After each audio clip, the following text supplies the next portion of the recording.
નમસ્કાર, સમાચાર સાથે હું છું અક્ષય. બુલેટિનની શરૂઆત કરીશું રાજ્યના સૌથી મહત્વના સમાચારથી, એટલે કે ગાયબ ગુરુથી.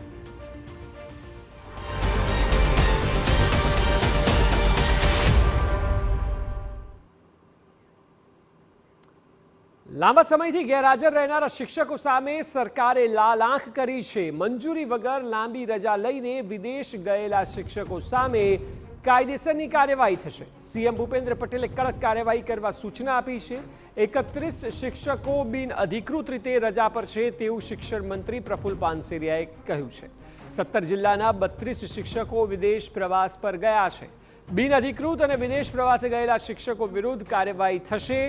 શિક્ષણ વિભાગને બદનામ કરનારાને સાંખી નહીં લેવાય તેવું પણ પ્રફુલ્લ પાનસેરિયાએ કહ્યું.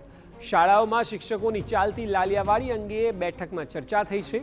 શિક્ષણ સચિવ મુકેશ કુમાર અને પ્રાથમિક શિક્ષણ નિયામક સાથે ચર્ચા થઈ.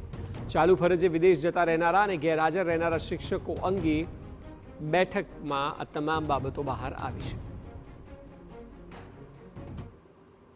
અત્યારે માહિતી મંગાવવાનું શરૂ છે ત્યારે 17 જિલ્લાઓમાં અમે તપાસ કરી તો 31 શિક્ષકો બિન અધિકૃત એટલે કે એમને રજા નથી લીધી અને 32 શિક્ષકો વિદેશ ગયા છે.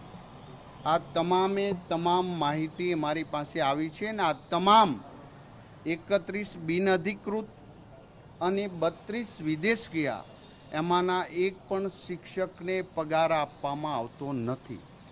હવે બીજા જે જિલ્લાઓની વાત છે એ જિલ્લાઓની સાંજ સુધીમાં માહિતી આવશે ત્યારે તમામ બિન અધિકૃત શિક્ષકો જેઓને રજા નથી લીધીને જતા રહ્યા છે અને વિદેશ ગયેલા આ તમામ ઉપર કાયદેસરની જે અમારા લો છે એ પ્રમાણે એમને છટકબારી ન મળે, એમને નોટિસ આપ્યાથી સમય વગેરે લો વિભાગ સાથે પણ સંકલન કરી એક્શન લેવા માટે